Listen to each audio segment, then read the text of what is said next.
हम सभी जानते हैं कि जब लोकसभा और विधानसभा का चुनाव होता है, यहां तक कि राज्यसभा और विधान परिषद का भी चुनाव होता है, तो उसके काफी पहले ही अगला चुनाव करा दिया जाता है ताकि एक दिन का भी गैप नहीं हो।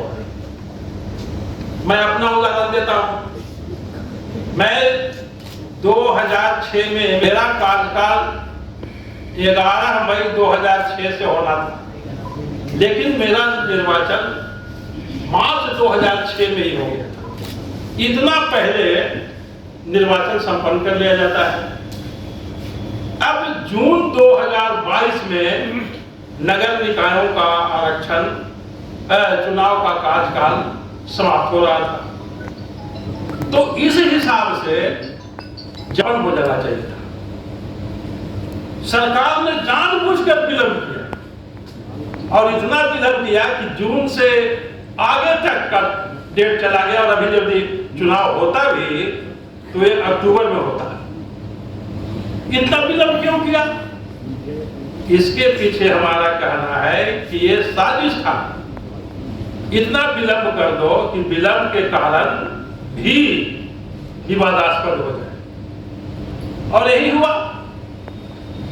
सरकार अपने मंशा में सफल रही और चुनाव भी नहीं हुआ और ईवीसी का आरक्षण समाप्त। तो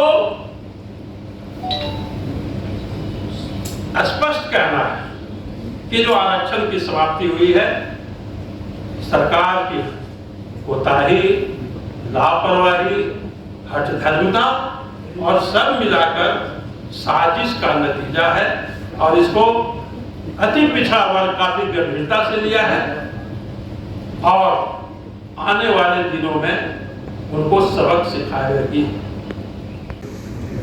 आपका इशारा नगर विकास विभाग की तरफ है, मैं समझता हूं। तो पहला तो जो भी उस समय के नगर विकास मंत्री हैं, सीधे भी आप उनसे प्रश्न कर सकते हैं, लेकिन मैं रूल्स ऑफ एग्जीक्यूटिव बिजनेस 1979 कार्यपालिका नियमावली 1979 की ओर ध्यान आकृष्ट करना चाहूंगा, जिसमें सरकार के मंत्रियों, मुख्यमंत्री और पूरे कैबिनेट के अधिकारों का वर्णन है। इतना बड़ा मामला, नीतिगत मामला, किसी एक विभाग के दायित्व नहीं है। इतना बड़ा नीतिगत निर्णय सिर्फ मुख्यमंत्री और कैबिनेट ही ले सकता है। तो इसलिए हम कहाँ आते हैं? ये तो मुद्दे को भटकाने वाले की विभाग हमारे पास था, विभाग हमारे पास था, बिहार तो आपके पास था।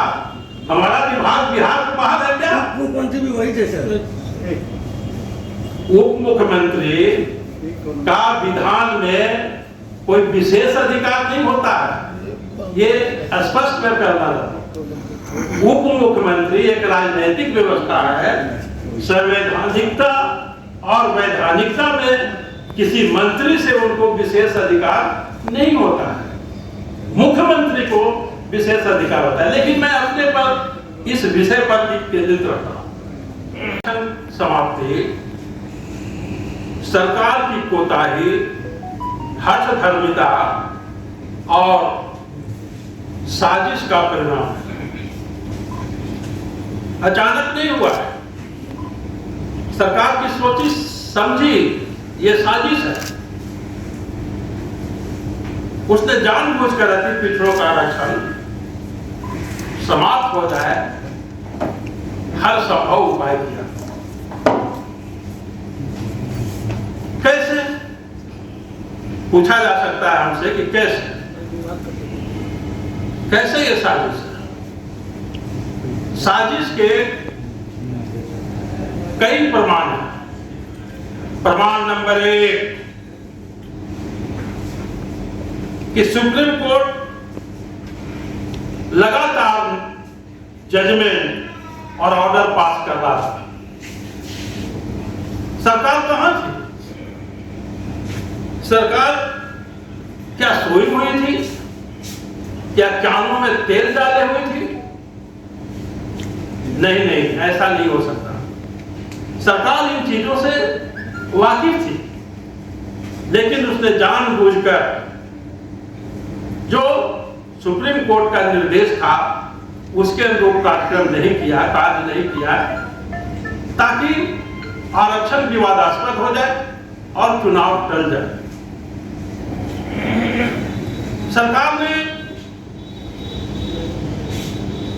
सरकार के समक्ष कई अवसर आए थे जब वह ईबीसी के आरक्षण के लिए ठोस कदम उठा सकती थी, परंतु उसने नहीं उठाया।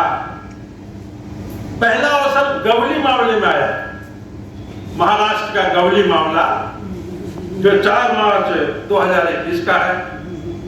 दूसरा अवसर आया राहुल रमेश बाग, वही महाराष्ट्र का, 6 दिसंबर 21 का है। मध्य प्रदेश का मामला आया मनमोहन नागर, 17/12/21 का है। सुरेश महाजन, ये भी मध्य प्रदेश का मामला है। तो ये सारे मामले सुप्रीम कोर्ट में चलाए गए थे और सुप्रीम कोर्ट का निर्देश कि ताकि बिहार के अति पिछड़ी जातियों के ऊपर जो विपत्ति आई है उस विपत्ति के कारणों पर प्रकाश डाला जाए। निकायों में ईबीसी का आरक्षण समाप्त होना दुखद और दुर्भाग्यपूर्ण है, परंतु ठोस कार्रवाई करने की जगह सरकार और सत्ताधारी दल जनता दल यूनाइटेड बयानबाजी में लिप्त है और बड़ा ही आश्चर्यजनक है। अनोखा कार्यक्रम ये हो रहा है कि सत्ताधारी दल विपक्षी दल के विरुद्ध धरना कार्यक्रम कर रहा है। यह आश्चर्यजनक अनोखा है, परंतु इस पर आश्चर्य भी नहीं किया जाना चाहिए, क्योंकि हाल के दिनों में जनता दल यू और उसके नेता लगातार उलटबाजियां कर रहे हैं।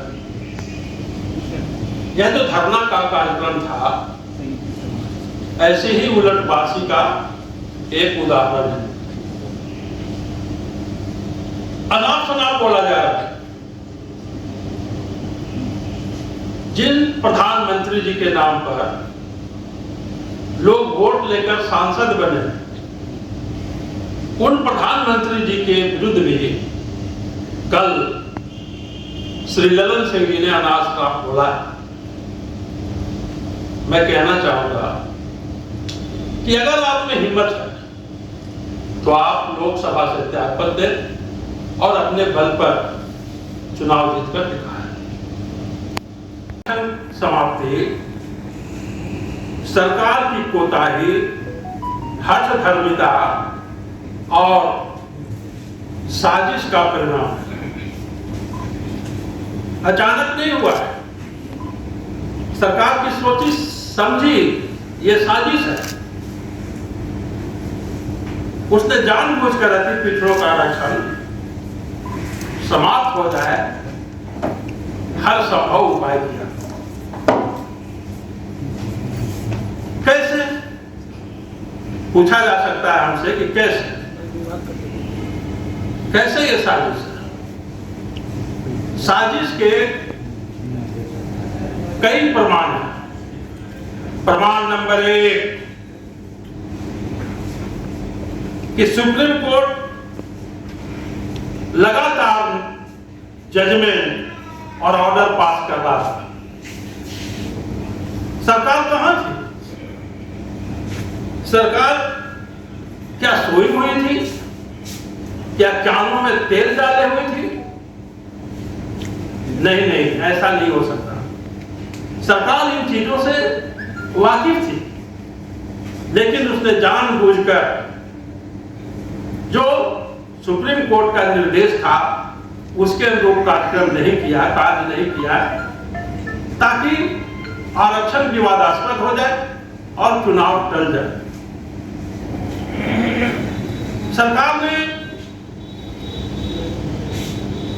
सरकार के समक्ष कई अवसर आए थे जब वह ईबीसी के आरक्षण के लिए ठोस कदम उठा सकती थी, परंतु उसने नहीं उठाया।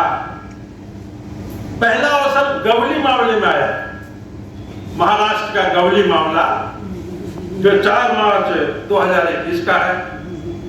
दूसरा अवसर आया राहुल रमेश बाग, वही महाराष्ट्र का, 6 दिसंबर 21 का है। मध्य प्रदेश का मामला आया मनमोहन नागर, 17/12/21 का है। सुरेश महाजन, ये भी मध्य प्रदेश का मामला है। तो ये सारे मामले सुप्रीम कोर्ट में चलाए गए थे और सुप्रीम कोर्ट का निर्देश ताकि बिहार के अति पिछड़ी जातियों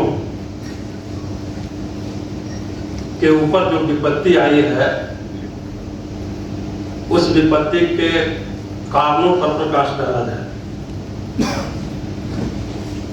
निकायों में ईबीसी का आरक्षण समाप्त होना दुखद और दुर्भाग्यपूर्ण है,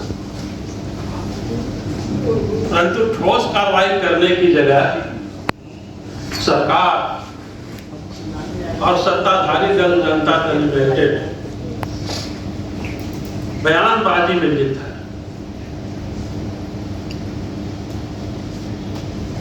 और बड़ा ही आश्चर्यजनक है। अनोखा कार्यक्रम ये हो रहा है कि सत्ताधारी दल विपक्षी दल के विरुद्ध धरना कार्यक्रम कर रहा है। यह आश्चर्यजनक, अनोखा है, परंतु इस पर आश्चर्य भी नहीं किया जाना चाहिए, क्योंकि हाल के दिनों में जनता दल यू और उसके नेता लगातार उलटबाजियां कर रहे हैं। यह जो धरना का कार्यक्रम था, ऐसी ही उलटबाजी का एक उदाहरण है। अनाप शनाप बोला जा रहा है। जिन प्रधानमंत्री जी के नाम पर लोग वोट लेकर सांसद बने, उन प्रधानमंत्री जी के विरुद्ध भी कल श्री ललन सिंह जी ने अनाप शनाप बोला है। मैं कहना चाहूंगा कि अगर आप में हिम्मत है तो आप लोकसभा से त्यागपत्र दें और अपने बल पर चुनाव जीतकर दिखाएं।